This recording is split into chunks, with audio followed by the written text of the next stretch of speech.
Assalamualaikum warahmatullahi wabarakatuh. Kembali jumpa dengan Mami Yati Channel. Mami akan bacakan kembali kisah Faisal dan Anet dalam sebuah novel yang berjudul Cinta yang Terenggut. Jangan lupa subscribe, like, komen, dan tekan lonceng untuk mengaktifkan tombol notifikasinya agar tak tertinggal part berikutnya. Selamat menikmati.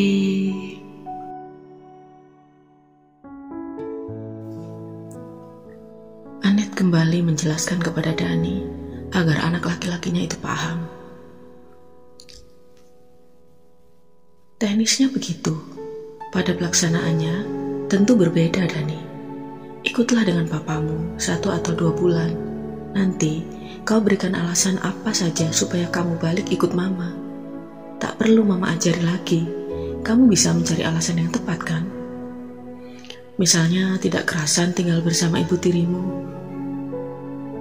dan lain-lain. Kamu paham kan, Dan? Tapi mama nanti sendirian di sini.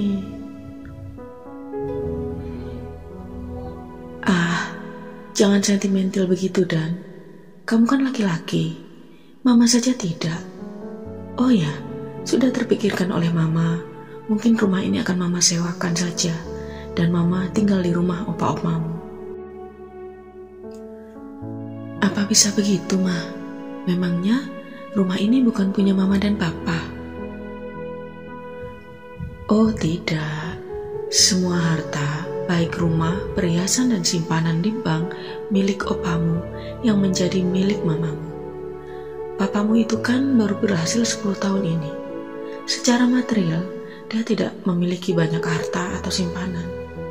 Habis, kalau ada sedikit uang, pasti diberikannya pada Reni, iya kan? Apalagi mereka sudah cukup lama berhubungan. Mama sendiri taunya dari kamu, Dan, ucap Anet sambil tertawa. Mama tidak sedih menghadapi perpisahan ini. Mama sudah singkirkan semua perasaan pada papamu sejak Mama tahu dia berselingkuh. Cinta dan kasih sayang Mama sudah lenyap, tidak bersisa lagi. Takkan Mama sisakan sedikit pun untuk orang yang berkhianat seperti papamu. Bodohlah kalau Mama meratapinya. Dia sudah tidak berharga lagi untuk Mama kasihi. Untuk apa Mama pertahankan cintanya? Katanya pasrah. Sudahlah, kita tak usah sentimental, Dan. Ini kenyataan yang kita harus terima sekalipun amat pahit. Kau sudah cukup berbesar jiwa untuk mengikuti papamu, kan? Ya, Dani sudah mengerti rencana Mama, jawab Dani dengan kepala terangguk. Anet tersenyum. Bagaimana kalau Dani kerasan tinggal bersama mereka dan Mama kehilangan Papa dan Dani? Kau berani mengkhianati Mama, Dan? Anet mendelik. Tangannya tak ayal lagi menjewer telinga Dani, sampai anaknya mengaduh-aduh kesakitan. Ya, tidak, Ma. Dani tidak berani, teriaknya berulang-ulang dengan mimik menggelikan. Anet melepaskan jewerannya. Rambut anaknya diacak-acak dengan gemasnya. Dani kan cuma bercanda, Ma. Dani kan sudah janji mau jadi pelindungnya Mama. Ya, Mama tahu itu. Mama tahu Dani anak Mama yang baik, tukas sang ibu dengan bangganya. Dek. Jantung Anet berdegup amat kencang.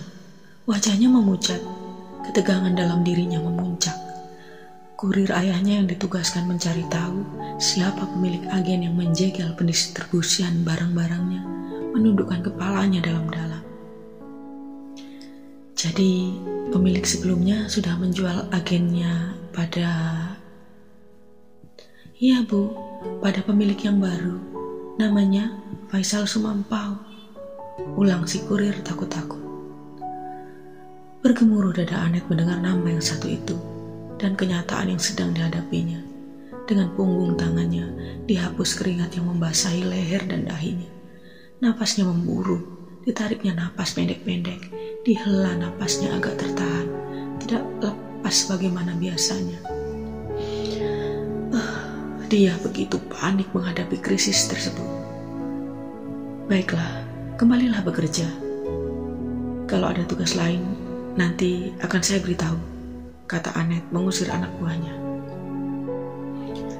Buru-buru ditelepon ayahnya untuk melaporkan perkembangan terakhir yang didapatinya. Sayangnya, Anet menerima berita yang lebih buruk dari rumahnya. Ayahnya terjatuh di kamar mandi dan baru saja dibawa ke rumah sakit. Mama tak sempat menelepon kamu karena begitu terburu-buru mengurusi papamu.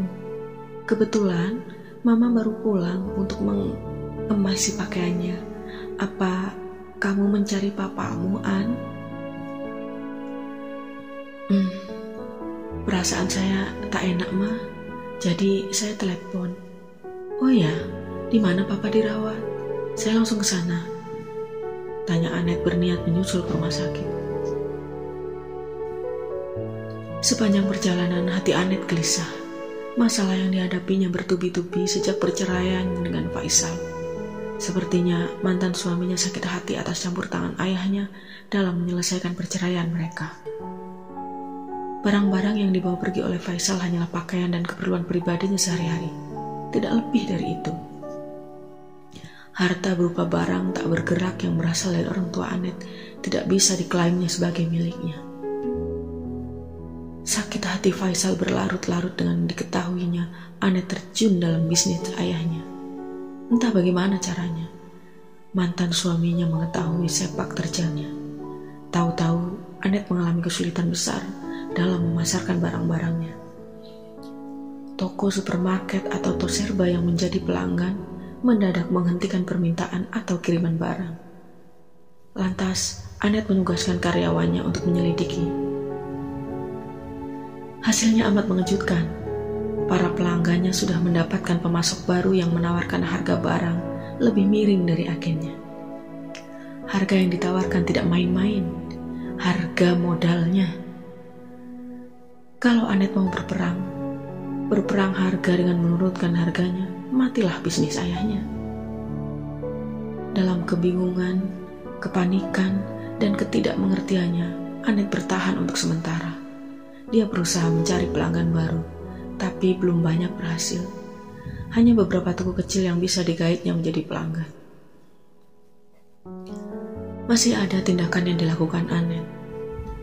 Anet mengirim kurir untuk menyelidiki agen pesaing yang entah sengaja atau tidak menjegal kegiatan bisnisnya dengan cara tidak fair.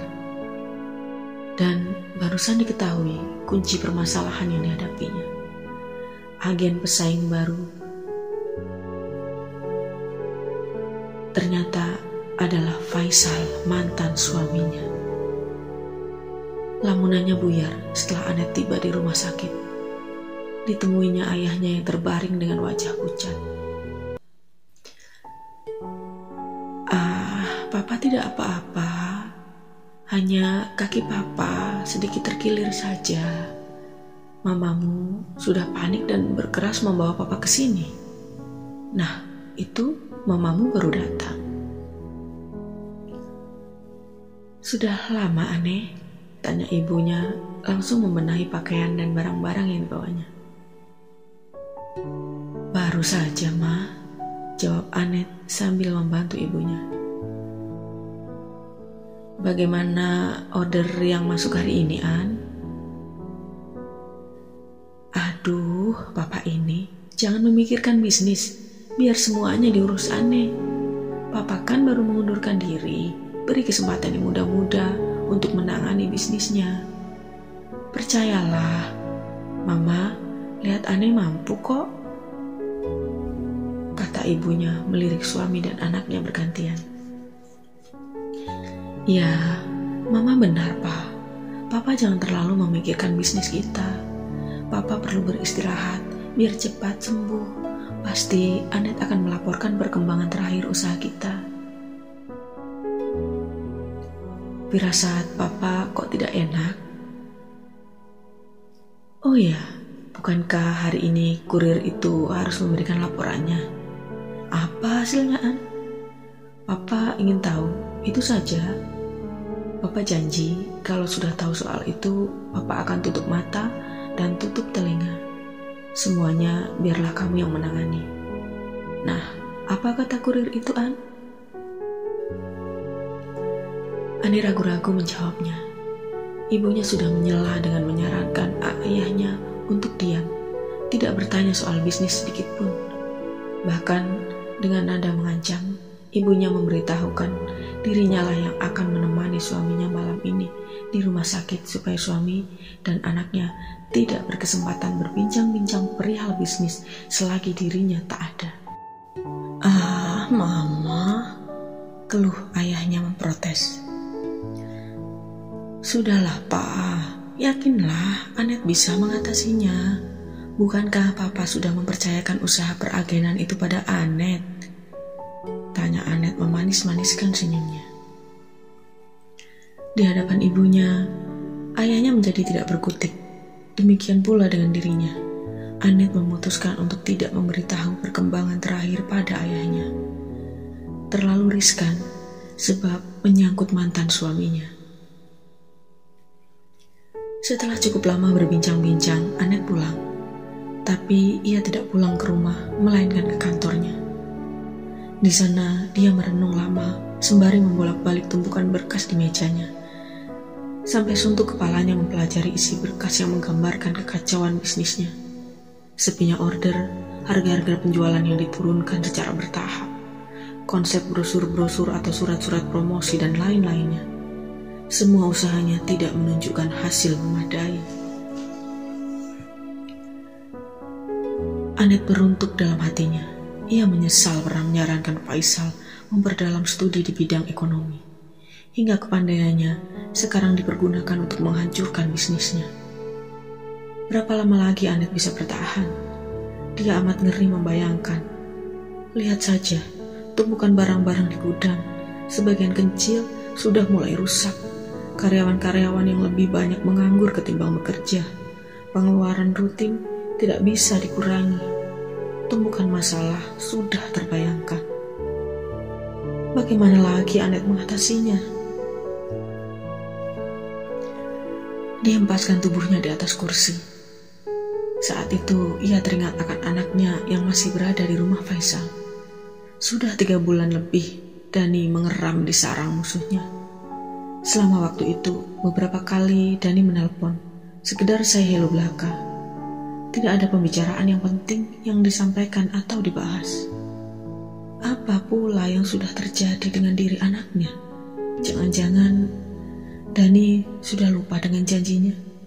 Ataukah Faisal yang membuat anaknya kerasan tinggal bersama ibu tirinya? Pikiran Anet semakin melantur jauh. Ia tergoda untuk menelpon Dani di rumah mantan suaminya. Tapi bagaimana kalau yang mengangkat telepon adalah Faisal atau Reni? Dengan lemasnya, Anet menjauhkan tangannya dari pesawat telepon. Hatinya membayangkan kelakar anaknya terbukti. Dia akan kehilangan suami dan anaknya sekaligus. Tidak. Dia masih dapat berbuat sesuatu untuk memperjuangkan miliknya yang paling berharga. Paling tidak, Anet dapat membujuk anaknya. Anet berdiri, menyingkap tirai jendela, dan nampak kegelapan di luar sana. Sudah malam, dia tidak bisa berlama-lama di kantornya. Dia harus pulang ke rumahnya. Berhentilah berpikir sampai di sini. Anet sudah mendisiplinkan diri untuk tidak membawa masalah pekerjaannya ke rumah.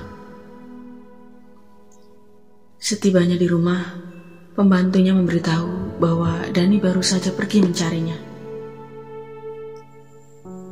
Pergi mencari kemana, Bi? Aduh, mana Bibi tahu, Bu. Datang-datang, tadi Dani cari ibu, lantas telepon ke kantor tapi tidak diangkat. Lantas, ya keluar begitu saja. Dani kok tidak sabar menunggu saya? Gumam Anet agak kesal. Diisyaratkan pembantunya untuk pergi meninggalkannya sendirian. Baru saja Anet memikirkan anaknya, yang dirisaukannya datang. Ada apa pula Dani mencarinya tergesa-gesa, tidak sabar menunggunya pulang. Aduh. Anet ketularan gelisah dalam menantikan Dani. Kalau nanti Dani tidak muncul-muncul, pasti ia akan menelpon ke rumah mantan suaminya untuk menanyakan apa sebabnya Dani mencarinya. Akhirnya Dani muncul di rumah orang tua Anet. Kelihatannya capek meski matanya berbinar-binar. Mama ini dicari ke kantor kok sudah pulang? Lah, kamu kenapa tidak menunggu Mama pulang? Tak lama kau pergi, Mama pulang. Habis, Dani tak tenang. Dani ingin buru-buru ketemu Mama. Dan Dani juga ingin buru-buru pulang. Waktu yang Dani miliki terbatas sekali. Jadi beginilah main uber-uberan. Ada apa, Dan? Bagaimana hasil penyelidikanmu selama ini? Mula-mula agak sulit Dani menyelidiki, Mah. Karena Papa dan Reni amat berhati-hati belakangan. Barulah Dani tahu. Maaf ya, Mah. Selama menyelidiki mereka, Dani jarang menelpon. Selain khawatir dicurigai, Dani tak punya waktu. Apalagi perhatian Dani juga tersita pada mereka, katanya berkilah. Iya, Mama mengerti. Sekarang jelaskan hasil penyelidikanmu, pinta Anet tidak sabar. Dani memaparkan segamblang-gamblangnya apa saja yang diketahuinya. Rupanya ayahnya memiliki tabungan yang lumayan besarnya. Reni sendiri berasal dari keluarga cukup berada. Dengan tambahan uang dari Reni, Faisal mampu membeli perusahaan serupa dengan yang dimiliki ayah Anet. Lantas dia bergerak sesuai dengan rencananya. Hasilnya berdampak buruk terhadap bisnis Anet. Jadi papamu tega menghancurkan usaha opamu. Ada isyarat yang Dani tangkap, Mah. Mungkin Reni sudah menceritakan saran, desakan, dan peluang yang Mama berikan padanya. Dan Papa bukan saja merasa terjebak, tapi Papa juga tahu Mama menghendaki perceraian. Jadi tindakannya bukan saja untuk menghancurkan bisnis Opa, melainkan juga diarahkan pada diri Mama. Apakah Mama tidak menyadari itu? Astaga, desis Anet tersadarkan. Tetapi anak semata wayang yang berwawasan amat luas. Beberapa hal yang belum dimengerti satu persatu tersingkap oleh Dani. Dani tak bisa lama-lama agar mereka tak curiga. Dani harus pulang, katanya membuat Anet terkesima. Bagaimana pula dengan rencana Mama sebelumnya? Kapan kamu pindah ke sini? Ataukah hal itu sama sekali tidak mungkin, Dan? Dani akan pindah kalau keadaan sudah dapat Mama atasi. Kalau belum, Dani masih diperlukan untuk memata-matai mereka. Iya, kamu benar, Dan. Tak sampai terpikirkan. Pikiran Mama belakangan ini habis tersita untuk mengatasi kehancuran bisnis opamu yang sudah diambang pintu. Dani tahu itu, Ma. Makanya Dani mampir ke sini. Oh ya, Dani sudah memikirkan jalan keluarnya.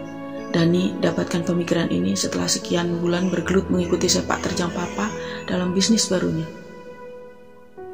Apakah itu, Dan? Katakanlah, Mama ingin tahu. Mama harus mencari pelanggan baru sebanyak-banyaknya. Itu sudah Mama lakukan, Dani, namun hasilnya tidak memuaskan. Kalau begitu, tingkatkan mutu pelayanan dan turunkan harga untuk menggiur pelanggan. Sudah, Dan, namun tidak tepat sasaran. Pelanggan sudah dikuasai papamu. Jadi, Mama sudah lakukan semuanya dan gagal. Dani tercengang mengetahui hal itu. Apa Mama tidak mencari orang yang kuat supaya bisa menghancurkan bisnis Papa yang curang? Oh, tidak, Dan. Mama ingin terlepas dari bayang-bayang papamu. Mama sudah berusaha mengalah dan mencari pelanggan baru. Meski pelanggan kita dicaplok papamu. Mama tidak suka cara yang kau anjurkan, Dan. Mama tidak mau main backing-backingan. Elak Anet tidak bersemangat. Dani mengangkat bahunya. Terpaksa Anet mengizinkan anaknya pulang ke rumah mantan suami. Baru saja Dani menghilang, Anet terlonjak mendapatkan gagasan yang berasal dari saran anaknya yang terakhir. Sebaiknya dia mencari orang kuat untuk menghancurkan bisnis pesaingnya.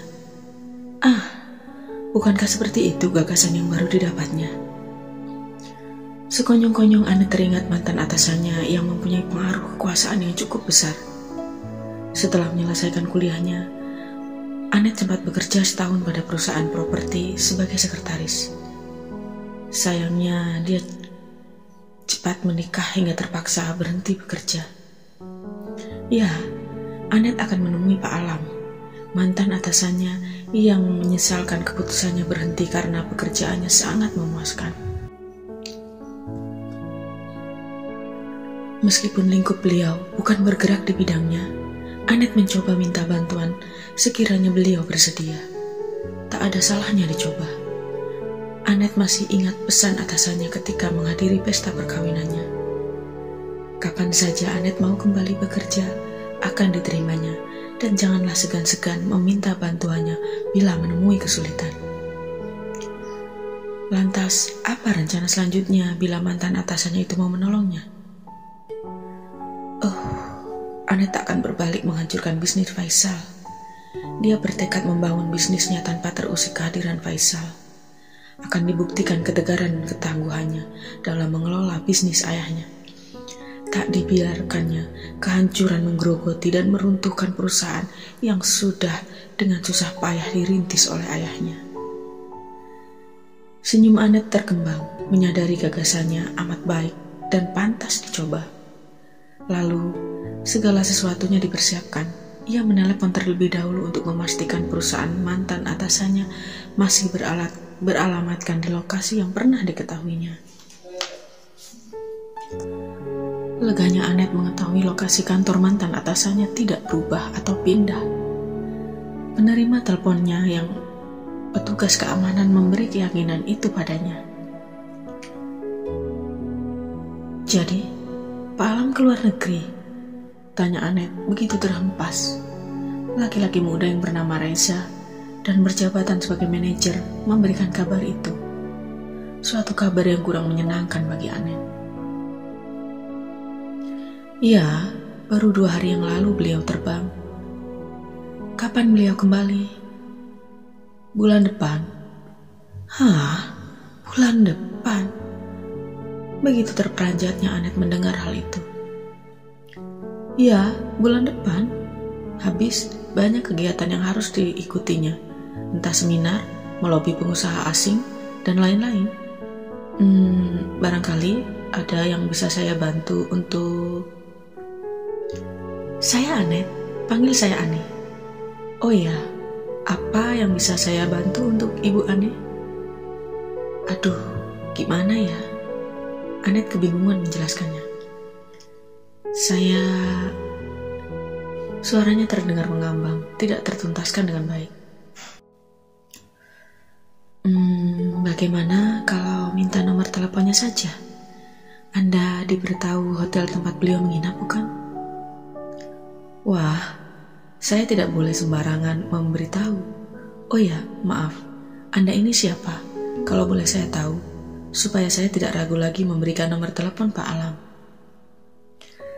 Saya pernah bekerja sama Bapak Alam. Ya, terus terang saya ada kesulitan dan memerlukan bantuan Pak Alam. Pak Alam sendiri pernah bilang pada saya agar tidak usah segan-segan datang bila ada sesuatu. Dan kalau sekarang Pak Alam tidak bisa saya temui, ya apa boleh buat? Apalagi Anda keberatan memberikan nomor telepon beliau. Oh, maksud saya bukan begitu. Bukannya saya tidak memberikan informasi yang Anda butuhkan. Sebentar. Reza menghentikan suaranya ketika terdengar suara ketukan pintu disusul dengan masuknya sekretaris. Ada apa? Laporan keuangan mau saya fax ke Amerika, Pak Reza. Tolong di ACC. Saya fax, pinta sekretarisnya. Nah, kebetulan ada fax yang mau saya kirimkan ke Pak Alam. Saya mau Bu Anet bisa menulis pesan singkat bersamaan dengan fax kami. Saya paham kalau Anda khawatir ini pesan terbaca kami di sini. Ikutlah sekretaris saya agar bisa menjaga isi fax Anda tidak terbaca siapapun. Kalau sudah selesai, kertas yang Anda tuliskan pesan Anda bisa diamankan. Bagaimana? Ide yang bagus.